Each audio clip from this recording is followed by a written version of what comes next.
welcome seeker. There is a hidden rhythm pulsing through every living being, a sacred force that sustains life, consciousness, and the invisible thread between body and spirit. It is not fire, nor water, nor even thought, but breath. In ancient temples of India, sages once whispered of this force. They called it prana, the living energy that animates the cosmos. They believed that every breath you take is not merely air entering your lungs, but a stream of universal intelligence flowing through you, shaping your very reality. Modern science calls it oxygen. Mystics called it the breath of the gods. But for the yogis, it was something far greater, a tool for awakening. Through the art of pranayama, the ancient discipline of conscious breathing, they learned to still the storms of the mind, harness vital energy, and reach states of awareness that most of humanity has long forgotten even exist. Imagine slowing your breath until time itself seems to dissolve, feeling the pulse of the universe beat in harmony with your own. This is not fantasy. It is an ancient science, a bridge between the physical and the divine, lost beneath centuries of noise, distraction, and disconnection. In this exploration, we will unveil the true essence of pranayama, not as a mere breathing exercise, but as a path to mastery over your mind, emotions, and destiny. We will trace its roots to the wisdom of the Vedas and Upanishads, discover how ancient mystics decoded the language of breath, and uncover the profound connection between respiration and realization. By the end, you will understand why the ancients believed that he who controls his breath controls his life, and perhaps even his soul. So take a deep breath and step with me into the invisible current that animates all existence, the eternal dance of prana. Long before modern medicine or psychology emerged, the ancients understood something profound, that the secret to mastering the mind begins not in thought, but in breath. In the dimly lit sanctuaries of India, sages known as rishis sat in silence, listening not to words, but to the rhythm of existence itself. Through years of meditation and observation, they discovered that the rise and fall of breath mirrored the ebb and flow of life, that every inhale and exhale was a microcosm of creation and dissolution. These revelations became encoded in the Vedas, the most ancient scriptures of India, and later elaborated in the Upanishads, texts that spoke not only of gods and rituals, but of energy, consciousness, and liberation. One of these sacred writings declared, "When the breath wanders, the mind is unsteady. But when the breath is still, so too is the mind."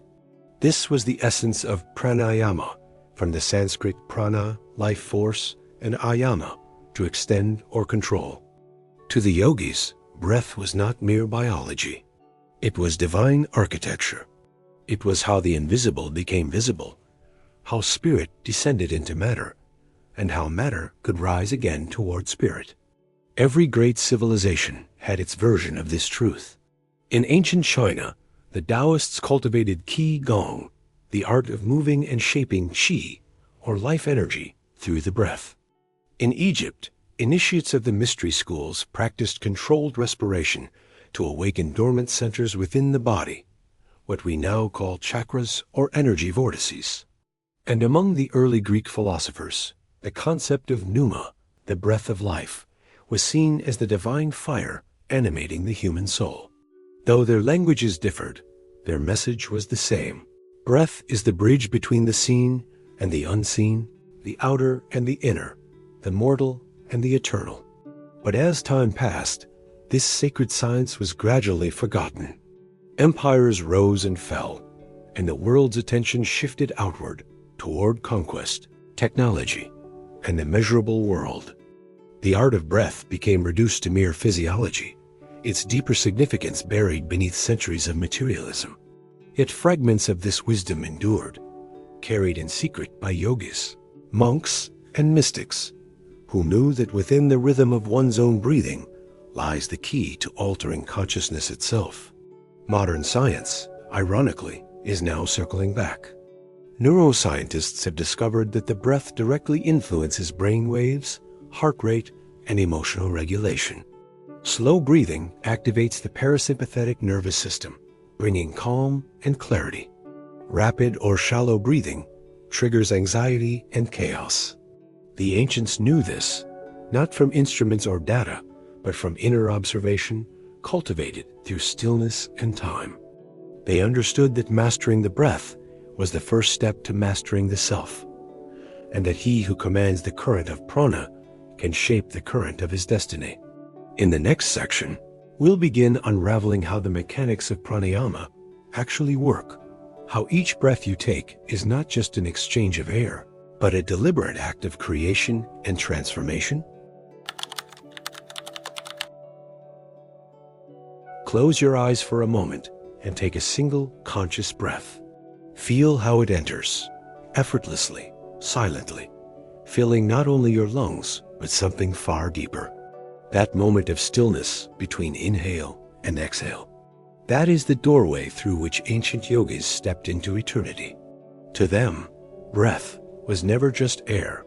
It was prana, the universal energy that sustains all life. Every gust of wind, every flicker of flame, every heartbeat, all were expressions of this same invisible force. And by learning to direct it through breath, they discovered the ability to shape not only their health or emotions, but their consciousness itself. According to the Yogic sciences, prana flows through subtle channels called nadis, rivers of energy that weave through the human body like an invisible network of light. There are said to be 72,000 of these channels, but 3 are of supreme importance: Ida, Pingala, and Sushumna. Ida, the lunar current, flows along the left side of the spine. It represents calm, cooling, and introspective energy, the breath of the moon. Pingala, its counterpart, is solar, radiant, warm, and active. It flows on the right, fueling logic, action, and willpower. When these two are harmonized through breath, energy rises through the central channel, Sushumna, the path of spiritual awakening. Every inhale activates the solar current. Every exhale nourishes the lunar. When your breathing becomes erratic, these currents fall out of balance, and so too does the mind. But when breath becomes rhythmic and deliberate, the currents merge in perfect equilibrium, creating a bridge between the body and the infinite. This is why the ancient masters saw pranayama not merely as a health exercise, but as an act of inner alchemy. By controlling breath, they were refining consciousness, turning dense energy into subtle awareness, transforming the human vessel into a temple of light. Different forms of pranayama serve different purposes. Anulam vilum, or alternate nostril breathing, was designed to purify the Ida and Pingala channels. Kapalabhati, the skull-shining breath, stimulated the mind and awakened the inner fire. Ugni. Bastrika, the bellows breath, charged the body with life force, igniting dormant energy. And Kumbhaka, the art of breath retention, was considered the gateway to stillness, a moment when breath, thought, and time all stand suspended. For the yogis, mastery of breath meant mastery of self. They observed how every emotion altered the rhythm of respiration. Fear shortened it, anger quickened it, love softened it. So they reversed the process. By controlling breath, they learned to control emotion. By slowing the breath, they could still the mind. By suspending it, they could touch eternity. In this way, pranayama became more than a practice. It was a language, a sacred dialogue between the individual and the cosmos. Each inhalation drew in the creative power of the universe. Each exhalation released attachment and limitation. To breathe consciously was to remember one's divinity. In modern terms, we might say, pranayama is the science of regulating your nervous system, balancing hemispheres of the brain, and synchronizing heart and mind into one coherent rhythm. But to the ancients, this was the rhythm of the gods, the pulse of creation itself, echoing through human form.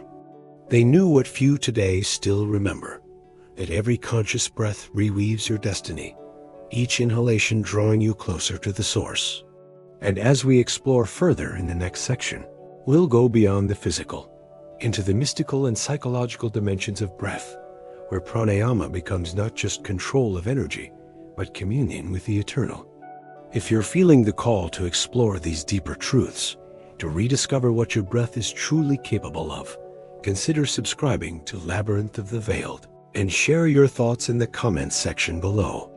This journey continues, and each seeker who joins helps us breathe new life into these forgotten teachings.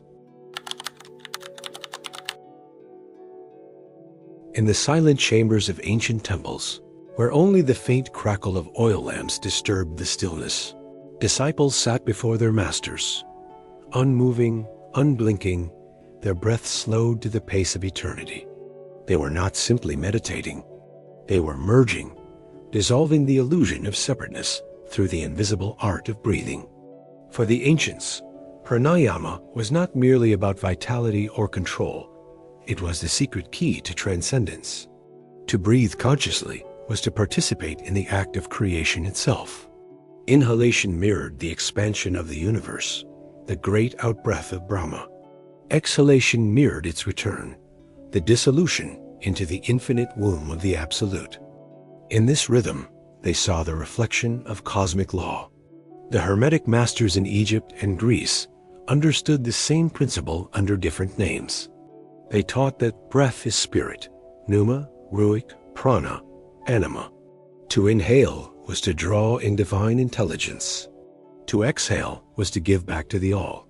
The body, they said, is the chalice through which this holy exchange flows. In the Upanishads, breath is described as the charioteer of the mind. When the breath is steady, the mind follows. When the breath wavers, the mind scatters. So the yogis made their breath a sacred offering, training it to flow as serenely as a river, until consciousness itself became still as a lake at dawn. But there is another, deeper layer to this mystery. The sages discovered that behind the physical act of breathing lies a vibration, a subtle hum that resonates through all creation. Each breath we take is a note in the symphony of existence. To breathe consciously is to tune oneself to the cosmic frequency, the Om that reverberates through time and space. When a practitioner holds the breath, in that suspended, timeless gap between inhalation and exhalation, they touch the void, the realm beyond duality. For a moment, there is no movement, no polarity, no thought, only presence. That still point is the center of being, the axis around which the whole universe turns. The Yoga Sutras of Patanjali call this kumbhaka, the retention that reveals the eternal self. Patanjali wrote, "When the breath is mastered, the veil of the mind is lifted, and the light of the self shines forth." In this light, one perceives reality not as fragmented events, but as a continuous flow of cause and effect, a dance orchestrated by consciousness itself. From this state, decisions are no longer reactions to chaos. They arise from clarity. Because in stillness, one can finally hear the subtle whisper of intuition, that guiding intelligence that the ancients called the voice of the soul. Modern science is now catching up with what the sages always knew. Research into heart coherence and neurophysiology shows that slow, rhythmic breathing synchronizes brain waves, lowers cortisol, and brings the nervous system into balance. But the ancients went further. They used breath not merely to heal the body, but to awaken consciousness. Through disciplined practice, a yogi learns to reverse the current of ordinary life, to move from the periphery to the center, from the noise of the world to the silence of the soul. And in that silence, they realize something extraordinary, that each breath is both an echo and a cause, a vibration that shapes inner and outer reality alike. This is why pranayama has always been guarded as one of the great secrets of spiritual evolution. It is the living thread that connects mortal and divine, microcosm and macrocosm, body and spirit. To master breath is to master the rhythm of life itself, to move in harmony with the pulse of the cosmos, to become, as the Hermeticists would say, the cause rather than the effect. When you breathe unconsciously, you are carried by the waves of circumstance. When you breathe consciously, you become the one who moves the tides. And so the next step, the true application of this ancient knowledge, is to make the breath a daily ritual of awareness, to let it guide every thought, every emotion, every action. For in mastering it, you begin to shape not only your inner world, but reality itself. If the ancients saw breath as the bridge between the visible and invisible, then pranayama is how one learns to walk across it, consciously, deliberately, until each breath becomes a prayer in motion. But before diving into the techniques themselves, it's crucial to understand that the true practice of breathwork is not about controlling life. It's about attuning to it. The Yogic masters never sought to dominate the breath. They sought to listen to it, to understand its rhythm, and through it, to perceive the rhythm of the universe. Let's explore this sacred art the way it was meant to be, as a living, breathing initiation into higher awareness. 1. Preparing the inner temple. Before breathwork begins, the ancients would purify both space and spirit. They believed that how you enter the practice determines what you receive from it. Find a quiet place, one where the air feels alive, a space where you can hear your own heartbeat. Sit comfortably with your spine tall, your body still. Close your eyes and simply observe your natural breathing without trying to change it. This first act, awareness, is where transformation begins. For awareness itself is the seed of mastery. Feel the air as it enters your nostrils, cool and clear, descending through the throat, filling the lungs, expanding the ribs and abdomen. Then follow it as it leaves, warm and spent, carrying away what no longer serves. Do this for several minutes. Soon, you will feel the breath begin to slow on its own. This is not control. It is surrender, the body remembering its original rhythm. 2. The cleansing breath, nadi shodhana. Known as the alternate nostril breathing, this is one of the most ancient and powerful techniques. It was said to balance the Ida and Pingala, the lunar and solar energies that weave through the subtle body. To practice, use your right thumb to close your right nostril. Inhale slowly through the left nostril. Then close the left nostril with your ring finger and exhale through the right. Now inhale through the right, close it, and exhale through the left. This is one full cycle. Repeat for several minutes, letting the flow become smooth, continuous, serene. As you do, you'll notice a quiet balance emerging, a stillness between opposites. Your mind becomes clear, your energy centered. The sages said this technique cleanses the pathways of prana, so consciousness can travel freely through the subtle channels, just as rivers flow unimpeded to the sea. 3. The fire breath, kapalabhati. This breath was reserved for awakening, a dynamic, purifying technique that ignites the internal fire, burning away stagnation and lethargy. Sit with your spine erect. Take a deep breath in and exhale sharply through the nose, pulling your navel inward. Inhalation happens naturally. Don't force it. Repeat this rhythmically. Short, sharp exhales, like the bellows of a flame. At first, it may feel intense, but after a few rounds, your mind becomes luminous, clear, alert, vibrating with life. Kapalabhati literally means shining skull, a reference to the radiant clarity that arises when the channels of breath and thought are purified. But remember, this is not about aggression or exertion. It is about awakening the light within. 4. The retained breath, Kumbhaka. In the pause between breaths lies the mystery of being. The yogis knew that in that suspended moment, time seems to vanish, thought ceases, and consciousness expands beyond the limits of the body. To explore this safely, inhale deeply and hold the breath gently. Don't strain, Simply be in the stillness. Feel your awareness widen, as though your mind were a vast sky and the breath a single cloud floating within it.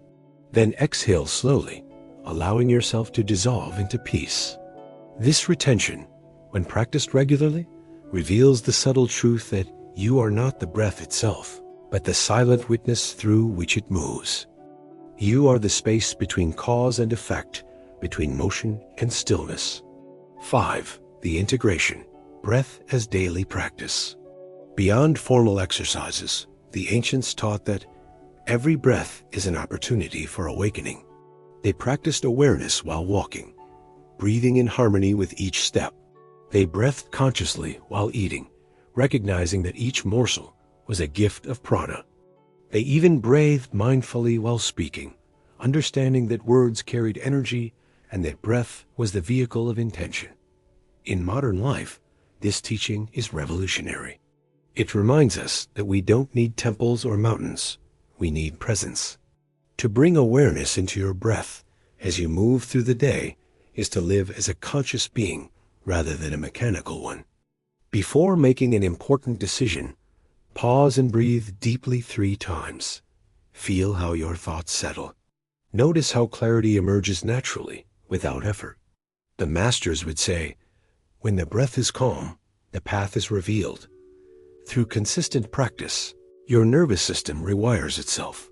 Your emotions become steady, and intuition begins to replace impulse. You stop reacting and start responding. You become the architect of your inner state, the conscious participant in your evolution. 6. The sacred realization. Eventually, the practice reveals something profound, that breath and consciousness are not 2 separate things. They are one continuous current flowing through existence. In mastering the breath, you rediscover what the ancients called soham, I am that. The recognition that the same force that moves your lungs moves the stars, the oceans, the galaxies. And when you breathe with that awareness, you are no longer just inhaling oxygen. You are communing with the infinite. In the silence that follows deep breathwork, something subtle begins to awaken. Not in the lungs nor in the mind, but in the space between both. It is here that the ancient mystics found their revelation, that the breath is not merely the exchange of air, but the pulse of the universe itself, echoing through the fragile vessel of human life. When the yogis spoke of prana and the hermeticists of spiritus mundi, they were pointing toward the same living essence, the invisible current that animates all things, from the smallest cell to the vastness of the stars. 1.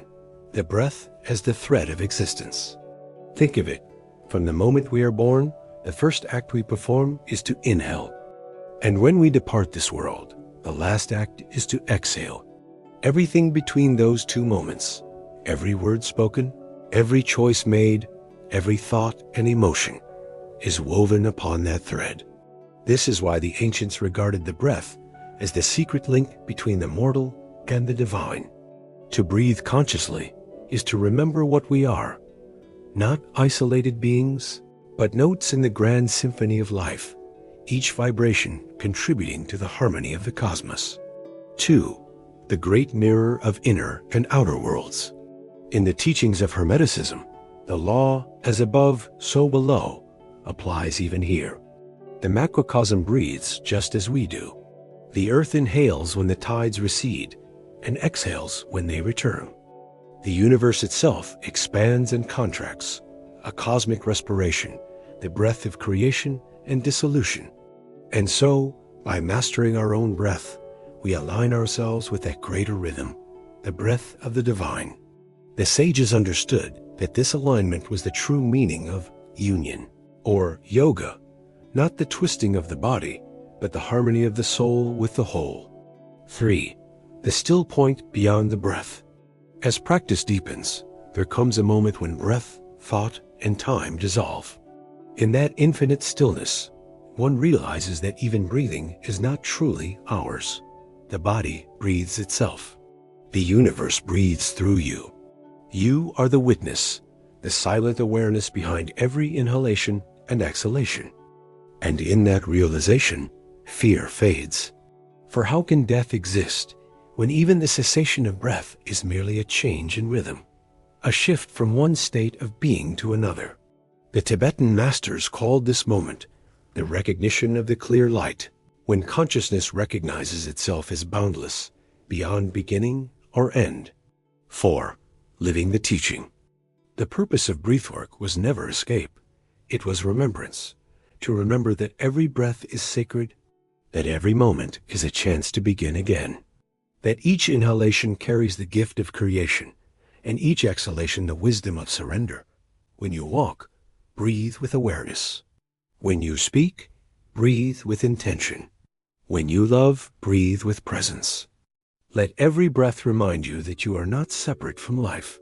You are life, experiencing itself in human form.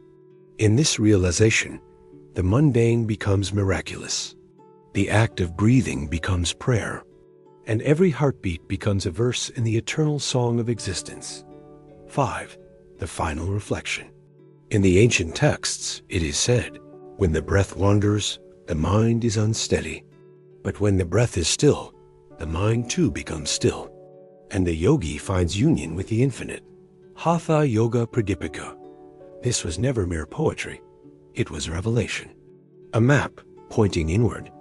The same force that ignites suns moves silent through your chest, waiting to be known. And when you finally sense it, not as concept, but as living presence, you realize that you have never been disconnected. You have simply been breathing unconsciously within a conscious universe. Now, every breath is an act of creation. Every exhale, an act of surrender. And in between, the still point, the eternal moment where the soul whispers, I am that. Now, if you're feeling the call to explore these deeper truths, to rediscover what your breath is truly capable of, consider subscribing to Labyrinth of the Veiled. This journey continues, and each seeker who joins helps us breathe new life into these forgotten teachings.